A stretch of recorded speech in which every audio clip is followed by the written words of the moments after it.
FAO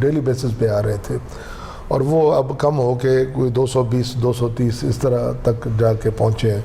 اور یہ cases بھی اس وجہ سے چل رہے ہیں کہ یہ لائیو ویکسین ہے. جب لائیو ویکسین آپ کرتے ہیں تو جہاں پہ تھوڑے بہت سمٹمز ہوتے ہیں یا تھوڑی بہت ان میں اگر وائرسز آ چکے ہوتے ہیں تو وہ ایک دم جلدی سامنے آ جاتے ہیں ان کے سمٹمز.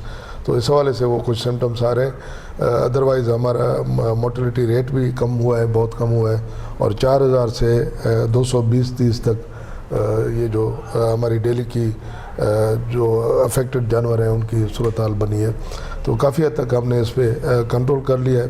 نہ صرف اس پہ کنٹرول کر لیا ہے کہ میں نے پوری ہماری جو کیبنٹ تھی اور ہمارے سی ایم صاحب، میری پوری قیادت، اور میں اپنی قیادت کا بھی شکر گزار ہوں، اپنے سی ایم صاحب کا بھی شکر گزار ہوں کہ ہم نے اس کو سینسٹائز کیا ان کو، اور انہوں نے اس چیز کو سمجھا.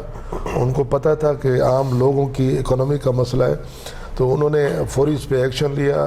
2 دن میں ہماری سمری پاس ہوئی. جیسے ہی ہمیں فیڈرل گورنمنٹ سے اجازت ملی تو ہم نے فوری طور پہ ویکسین امپورٹ کر لی. اور نہ صرف ویکسین امپورٹ کر لی، ہم نے اپنی ویکسین بنانے کے لیے جو ہمیں مشینری چاہیے تھی، جو ہمیں ایکوپمنٹس چاہیے تھے، جو اس میں کیمیکلز چاہیے تھے، را مٹیریل چاہیے تھا، اس کی امپورٹ کے لیے بھی انہوں نے ہمیں اجازت دے دی، پیسے بھی دے دیے، اور وہ ہم نے امپورٹ بھی کر لیے ہیں. اس پہ ہمارا کام بھی چل رہا ہے. پتافی صاحب کی زبانی آپ جو سن رہے ہیں کہ کس طریقے سے کنٹرول کیا گیا لمپی اسکن کو.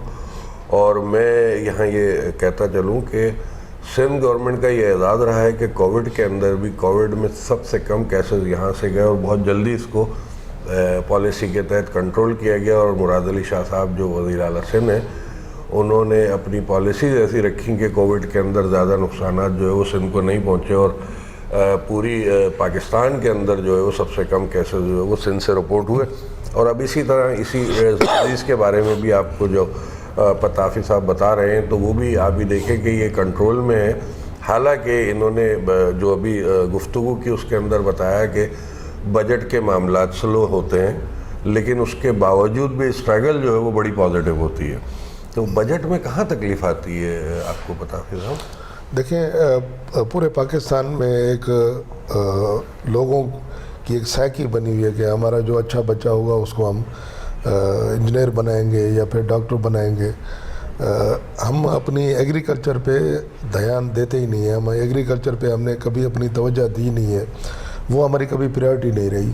تو اس حوالے سے ایگریکلچر سیکٹر اور آپ کا پھر ایگریکلچر سیکٹر میں لائیو اسٹاک، یہ پورے پاکستان میں ایک اگنور سیکٹر رہا ہے.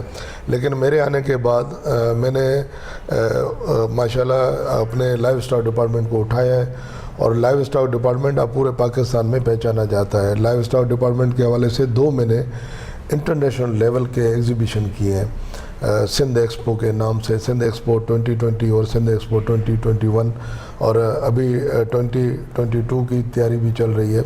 تو انشاءاللہ یہ جو ہم نے انٹرنیشنل لیول کے ایکسپو کیے ہیں، ان ایکسپوز میں ہماری پوری قیادت آئی ہے. اس میں ادی فریاد ٹارپو صاحبہ آئی، انہوں نے اس کو وزٹ کیا. پورے پاکستان کی لائیو اسٹاک کو میں نے پاکستان کی تاریخ میں پہلی مرتبہ ایک گراؤنڈ پہ جمع کیا.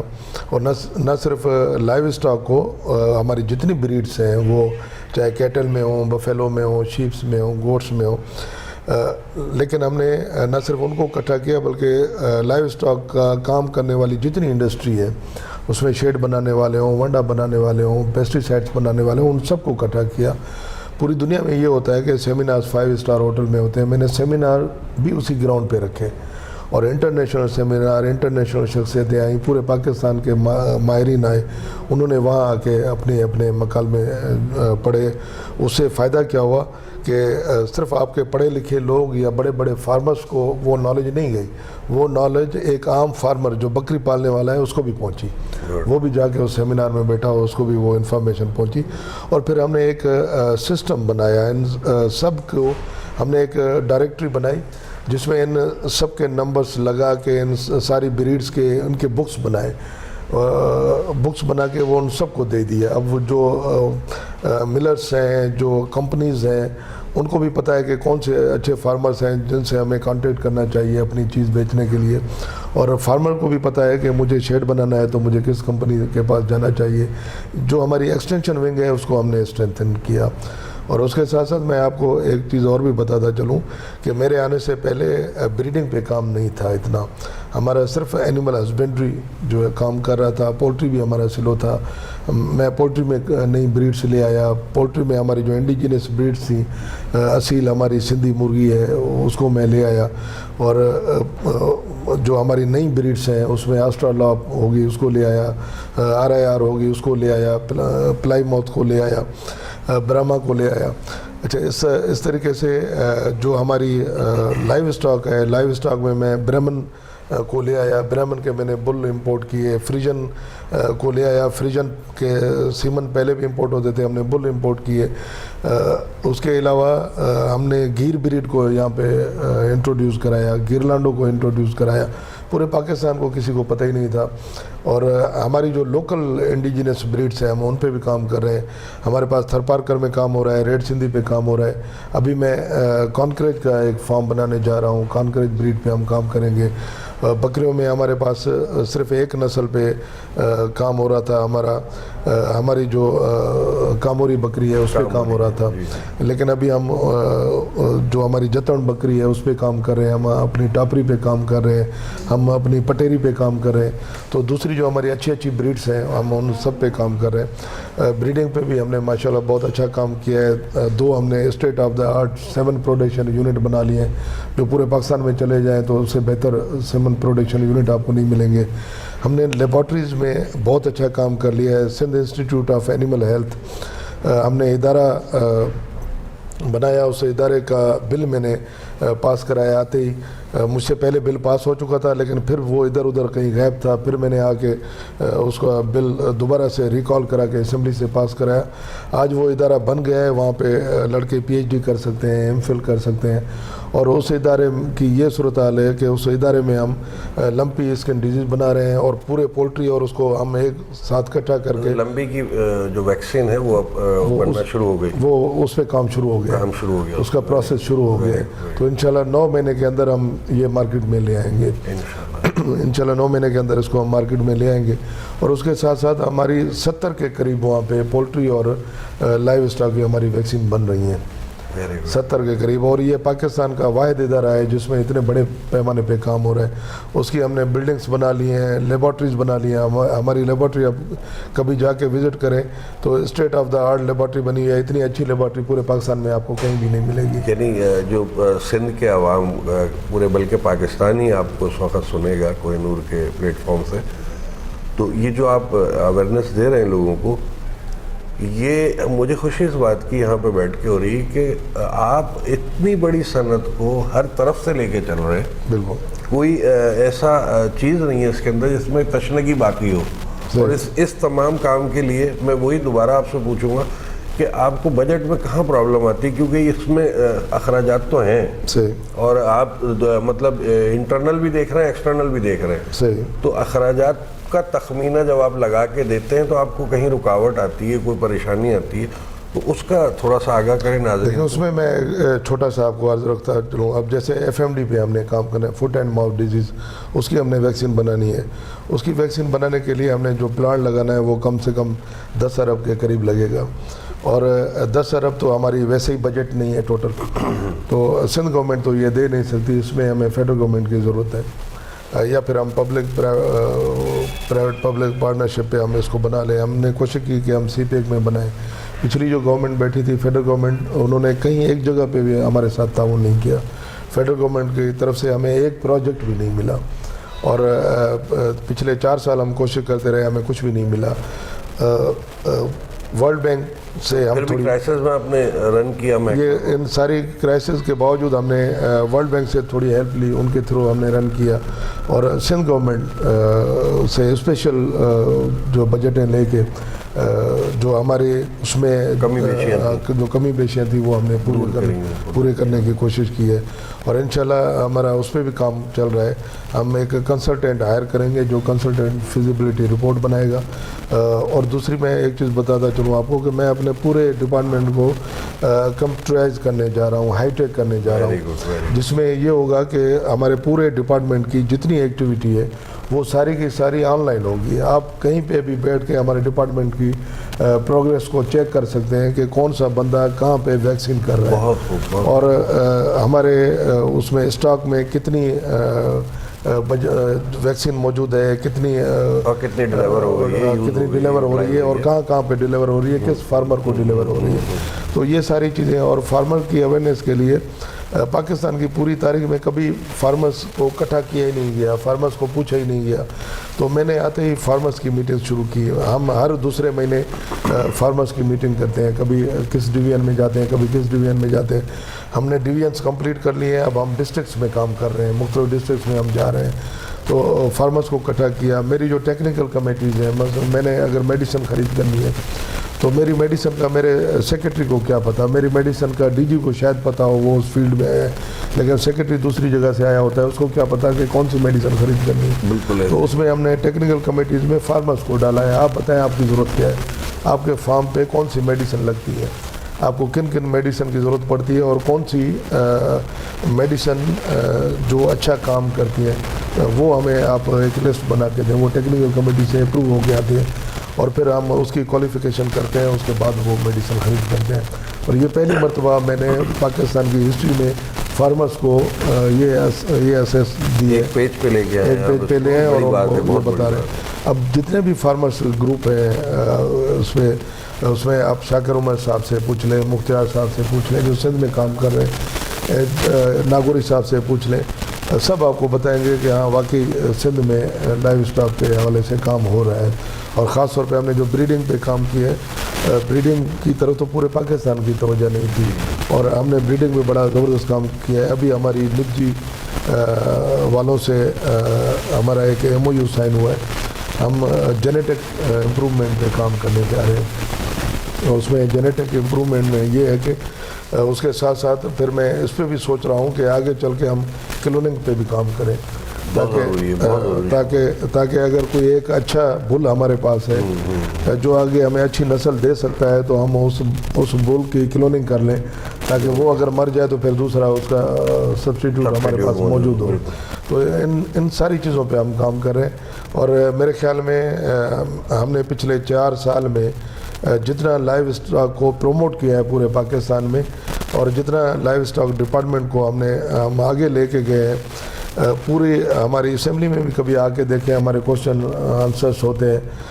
واحد میرا ڈپارٹمنٹ ہے شاید جس میں کسی کو خواہ مخواہ کا اعتراض نہیں ہوتا، اور میرے جو مخالف ہیں وہ بھی مانتے ہیں. فردوس شمیم صاحب انہوں نے آن دا فلور کھڑے ہو کے کہا کہ میں ان کی دعوت پہ تو نہیں گیا، لیکن میں چھپ کے گیا اس ایکسپو میں، اور میں نے واقعی دیکھا کہ یہاں پہ بہت بڑا کام ہے، اور اب میں آن دا فلور کھڑے ہو کے تعریف کر رہا ہوں. نہیں، متاثر کن شخصیت بھی ہے آپ کی، اور ورکنگ پروگریس بھی بہت زبردست ہے. اب بات یہ ہے پتافی صاحب کہ دیکھیں، مزہ جب ہی آتا ہے کام کرنے کا کہ جو آپ کو نہیں ایکسیپٹ کرتے وہ بھی آپ کے ساتھ کھڑے ہوں. پتافی صاحب یہ بتائیے کہ لائیو اسٹاک میں جب آپ آئے تو آپ پاسٹ میں تو سٹی ڈسٹرکٹ گورنمنٹ میں رہے ہیں، اپنا جو آپ نے سیاسی کیریئر کا آغاز کیا تھا، تو جب یہ ایک دم آپ اس طرف آئے تو کیا آپ کو اس کے بارے میں پہلے سے کوئی ویل نون تھے آپ، یا کوئی ایکسپیرینس تھا، یا آپ جو ہے وہ کسی سے ڈکٹیشن لے کے آئے، کیا ہوا تھا، کچھ تھوڑا بتائیں. دیکھیں، اس میں 2-3 چیزیں تھیں. پہلی چیز یہ تھی کہ ہم نے بالکل صحیح کہہ رہے ہیں کہ لوکل باڈیز سے ہم نے شروعات کی. لوکل باڈیز میں ڈسٹرکٹ کونسل کا ممبر بنا، اور اسی الیکشن میں اپنے ڈسٹرکٹ میں ان دنوں میں تھے ناظم صاحبان تھے، تو میں نائب ناظم بنا. وہاں پہ ہم نے کام کیا، اور لوگوں کی جو ہم سے ہو سکا ہم نے وہ خدمت کی. اور پھر میں پارٹی کا پریزیڈنٹ بھی بنا ڈسٹرکٹ گھوٹکی کا.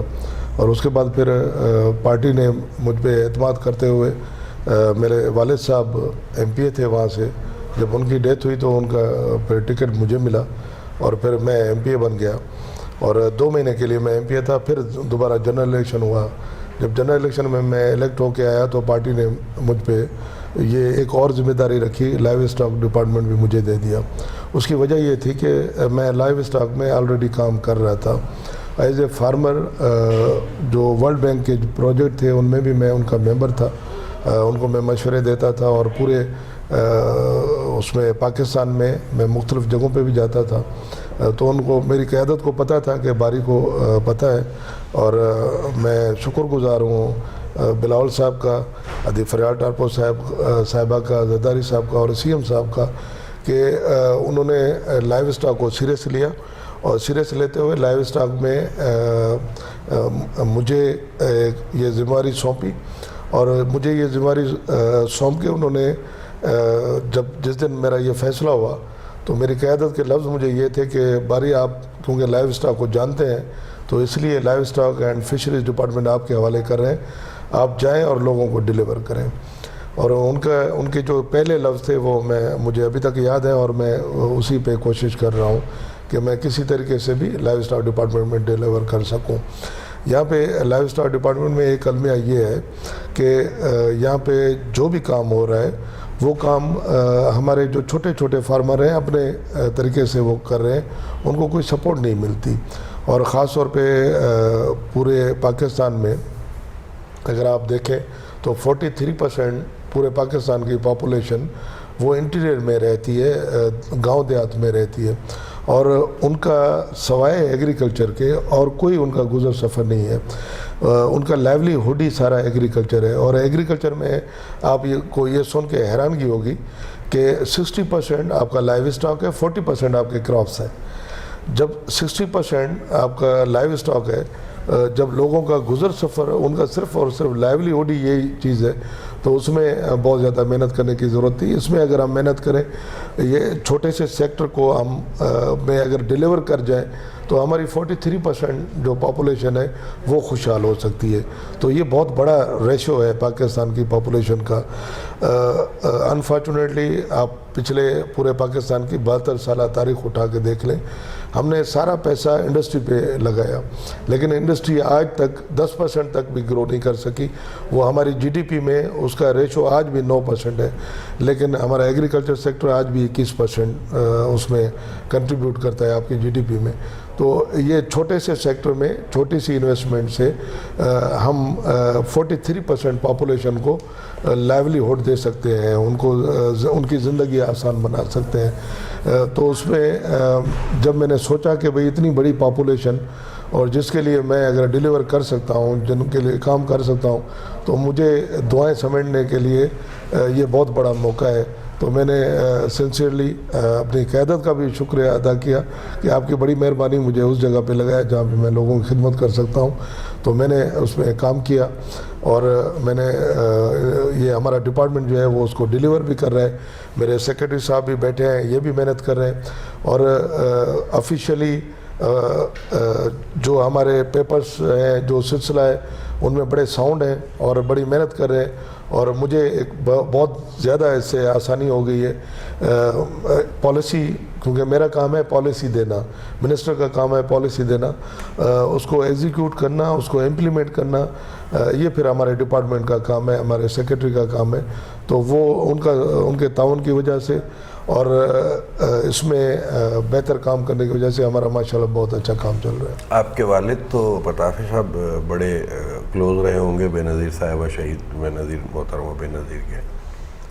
تو پیپلز پارٹی میں پہلے بھی ایک پروگرام میں شیلا رضا صاحبہ کے ساتھ یہ گفتگو کر چکا ہوں, میں آج دوبارہ کر رہا ہوں کہ پیپلز پارٹی شہیدوں کی پارٹی ہے. بڑی قربانیاں جمہوریت کے لیے دی گئی ہیں پیپلز پارٹی میں, اور زرداری صاحب جو ہیں وہ مفاہمت کے بادشاہ, دوست طبیعت آدمی ہیں. اور بلاول جو ہیں وہ ظاہر ورثے میں سیاست ملی ان کو, ان کی جو پرورش ہوئی ہے وہ ایک بڑے سیاسی گھرانے میں ہوئی ہے.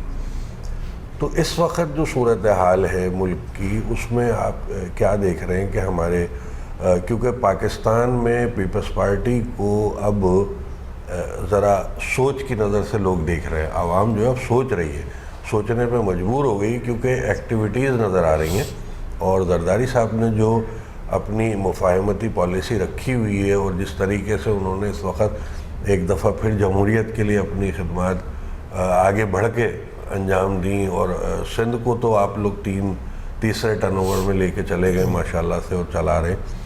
آپ آگے کیا دیکھ رہے ہیں پتافی صاحب؟ کس طریقے کی آپ امپروومنٹ دیکھ رہے ہیں؟ پاکستان کے لیے کیا بہتری ہونے جا رہی ہے؟ دیکھیں، میں دو چیزیں ضرور کہوں گا کہ ایک وقت تھا شہید بھٹو، انہوں نے بڑا کام کیا اور انہوں نے ایک ویژن دیا، لیڈرشپ تھی وہ۔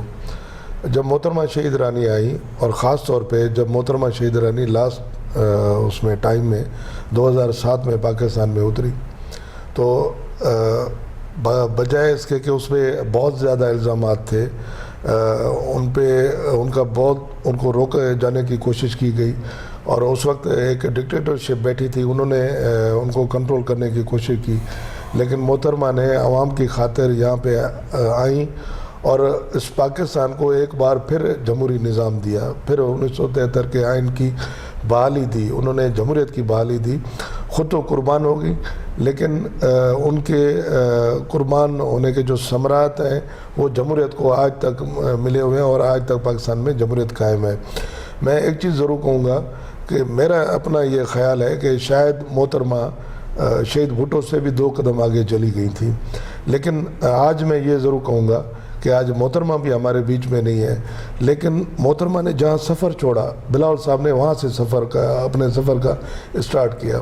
میں یہ کہتا ہوں کہ بلاول صاحب کی ابھی چھوٹی عمر ہے، لیکن اس چھوٹی عمر میں انہوں نے اپنے نانا کا مقام حاصل کیا ہے، اپنی ماں کا مقام حاصل کیا ہے، اور یہ میرے خیال میں نہ صرف پیپلز پارٹی کے لیے خوش آئند بات ہے کہ ان کی لیڈرشپ اتنا بڑا ویژن رکھتی ہے، بلکہ یہ پورے پاکستان عالم اسلام کے لیے یہ ایک بڑی زبردست بات ہے اور فخر کی بات ہے کہ ان کو اس طرح کی لیڈرشپ ملی ہے۔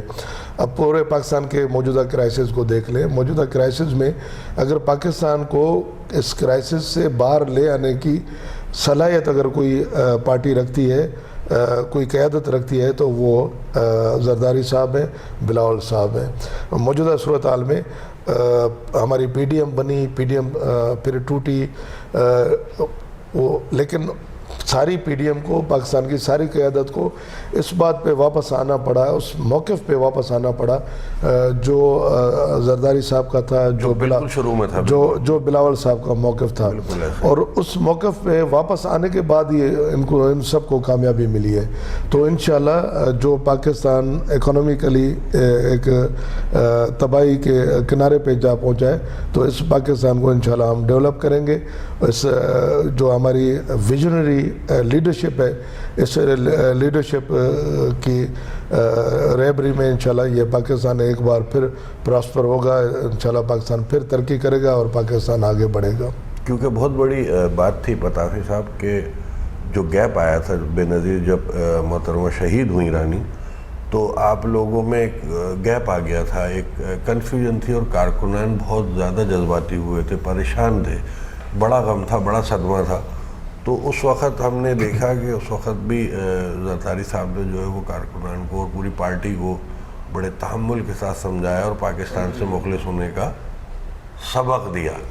تو وہ ان کی ایک بہترین اس وقت کی اسٹریٹجی تھی، حالانکہ میں یہ سمجھتا ہوں کہ جس کا سیاسی نقصان بھی ہوا اور گھریلو نقصان بھی ہوا تو وہ مینٹلی بڑا ڈسٹرب ہوتا ہے۔ لیکن اس سلسلے میں میں ایک چھوٹی سی مثال آپ کو دیتا ہوں۔ میں جب نائب ناظم تھا تو زرداری صاحب کی والدہ کی ڈیتھ ہو گئی اور زرداری صاحب جیل میں تھے، تو ہم ان کی عذر خواہی پہ گئے، وہ پیرول پہ آئے ہوئے تھے۔ تو بابا نے میرا تعارف کرایا کہ یہ میرا بیٹا ہے اور آپ کا ضلع کا نائب ناظم ہے۔ تو زرداری صاحب نے مجھے گلے لگایا اور گلے لگا کے مجھے کہا کہ یہ ہمارا فیوچر ہے اور یہ ہماری طاقت ہے۔ تو جب ہم باہر نکلے تو میں نے بابا کو کہا کہ بلاول زرداری صاحب بھلے جیل میں پڑے ہوں اتنے سالوں سے، لیکن وہ ٹوٹے نہیں ہیں، اور ان کا حوصلہ آپ دیکھ لیں کہ وہ آج بھی اسی چیز پہ ہیں کہ بھئی ہم نے جمہوریت کے لیے جدوجہد کرنی ہے اور یہ نوجوان ہمارا اثاثہ ہے۔ اور پھر دوسری چیز میں آپ کو بتاتا چلوں کہ جب یہ محترمہ کا واقعہ ہو گیا، سچ پوچھیں ہم نے اپنے گھر میں بھی کافی ڈیتیں دیکھی، میری ماں بھی گزر چکی تھی، تو جب محترمہ شہید ہوئی تو ہمیں لگا کہ میری زندگی میں سب سے بڑا کوئی واقعہ ہوا ہے تو یہ ہوا ہے، محترمہ کی شہادت کا ہوا ہے، کیونکہ وہ صرف میرا ذاتی نہیں تھا، وہ پورے عالم اسلام بالکل اسلام کے لیے ایک دکھ کا مرحلہ تھا۔ اس میں ہم میرے خیال میں تیسرا دن تھا، ہم بھی وہیں پہ بیٹھے ہوئے تھے نئے دروں میں، وہاں پہ زرداری صاحب بھی بیٹھے ہوئے تھے، میرے فادر بھی بیٹھے ہوئے تھے، ہمارے جو ایم این اے کے کینڈیڈیٹ تھے اور لوگ بہت بیٹھے ہوئے تھے، پورا حال بھرا ہوا تھا لوگوں سے، تو وہاں پہ نعرے لگ رہے تھے، نہ کھپے نہ کھپے پاکستان نہ کھپے۔ جی بالکل ایسے۔ تو میں اس وقت وہیں پہ بیٹھا ہوا تھا، زرداری صاحب کے بالکل قریب ہی بیٹھا ہوا تھا، تو ایک دم زرداری صاحب اٹھے اور اٹھ کے 2-3 قدم وہ آگے گئے، آگے جا کے انہوں نے سب کو ہاتھ کا اشارہ دیا کہ آپ خاموش ہو جائیں، اور وہ جب خاموش ہوئے تو انہوں نے کہا کہ نہیں، پاکستان کھپے، پاکستان، اور یہ پاکستان کو ہم نے بچانا ہے اور پاکستان کو ہم نے آگے لے کے جانا ہے۔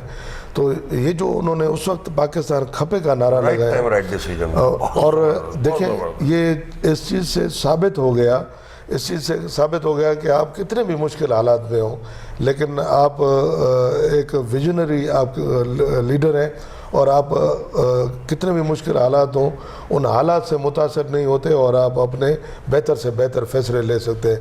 میرے خیال میں یہ بڑا ٹیسٹ کیس تھا زرداری صاحب کا بھی اور پیپلز پارٹی کا، جس میں وہ سرخرو ہوئے اور جس کو آج پوری دنیا مانتی ہے۔ آج بھی وہ سیاسی بصیرت کے ساتھ جو ہے وہ کام کر رہے ہیں الحمدللہ، اور میں یہ دیکھتا ہوں کہ ہماری تمام ہی جو سندھ کی حکومت کام کر رہی، پوری کابینہ انتہائی ورکنگ میں نظر آتے ہیں تمام لوگ، اور ہر جگہ پہنچتے ہیں۔ ابھی جو ضلان کا جو قتل ہوا بچے کا، وہاں پہ تمام لوگ جا رہے ہیں اور باقاعدہ تعزیت کر رہے ہیں، ہر چیز کا نوٹس لینا، مطلب ایک صفورہ گوٹ کتنی دور ہے، گلشن معمار ہے، دور دراز کے علاقے ہیں، لیکن نوٹس لیا جاتا ہے۔ مراد علی شاہ صاحب فوراً نوٹس لیتے ہیں، پھر کوئی نہ کوئی چلا جاتا ہے وہاں سے ان کی طرف سے جو تعزیت کرتا ہے، اس سے لواحقین کے دل بڑے ہوتے ہیں۔ تو یہ سیاسی بصیرت کی باتیں ہیں جو کہ زرداری صاحب کی تربیت کا اثر ہے۔ میں یہ سمجھتا ہوں کہ بلاول بھٹو پہ اب اس وقت بڑی ذمہ داری آئی ہے، وزیر خارجہ بنے ہیں وہ، اور پاکستان کو لے کے چل رہے ہیں وہ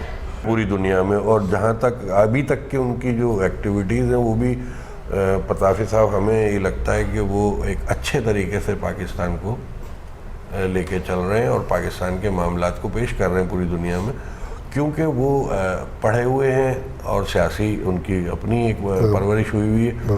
تو میں سمجھتا ہوں کہ یہ ایک اچھا فیصلہ تھا جس نے بھی کیا، جیسے بھی کیا، اور زرداری صاحب کی اس میں بھی لازمی کوئی نہ کوئی رہی ہوگی سوچ پازیٹیو جس کے تحت یہ ہوا۔ تو ہم یہ دیکھ رہے ہیں کہ تمامی منسٹریاں سندھ کے اندر کام کر رہی ہیں، لیکن ہمیں ایک چیز تھوڑی سی آپ کے تھرو ہو سکتا ہے بات بھی پہنچ جائے، کراچی کا انفراسٹرکچر خراب ہوا ہے پتافی صاحب، وہ صحیح نہیں ہو رہا۔ حالانکہ آپ کا محکمہ نہیں ہے، مجھے یہ سوال آپ سے بنتا نہیں ہے، لیکن چونکہ آپ سینئر سیاسی رہنما ہیں پاکستان پیپلز پارٹی کے، اور میں جانتا ہوں کہ آپ کو یہ نالج ہوگی کہ یہ سارے معاملات کیوں رکے۔ بالکل آپ نے کہا کہ وفاق نے ہمیں سپورٹ نہیں کی پچھلے کئی سالوں میں، اور ہم اپنے بجٹ پہ چلتے رہے، لیکن اس وقت تو انتہا یہ ہو گئی ہے کہ بالکل ہی پانی، گٹر، بجلی اور سڑکیں، تمام ہی چیزوں سے انفراسٹرکچر بالکل ختم ہوا ہے کراچی کا۔ آپ خود بھی دیکھتے ہوں گے، روڈوں پہ جاتے ہیں ظاہر ہے، تو کیا وجہ ہے، کب تک اس میں کچھ بہتری آپ دیکھ رہے ہیں؟ دیکھیں، میں اس میں تھوڑا سا آپ سے اختلاف کروں گا کہ کراچی کا جو انفراسٹرکچر ہے سارا بگڑ گیا ہے، ایسا نہیں ہے۔ ہماری اسی گورنمنٹ میں آپ دیکھ لیں، اس میں آپ کا پورا طارق روڈ بنا ہے، آپ کا پوری شارع فیصل جو ہے وہ بنی ہے، اس میں آپ ریلوے اسٹیشن کی طرف چلے جائیں، آپ کے جہاں پر ہم بیٹھے ہیں اس کے سارے جو سرکولر روڈس ہیں وہ سارے کے سارے بنے ہوئے ہیں، کافی بریجز نہیں بنی ہیں اور انڈر پاس بنے ہیں۔ پانی کے منصوبے، کچھ ایسے منصوبے ہیں جس پہ سندھ گورنمنٹ کام کر رہی ہے، اس پہ تو کام ہو رہا ہے۔ کچھ ایسے منصوبے ہیں جس میں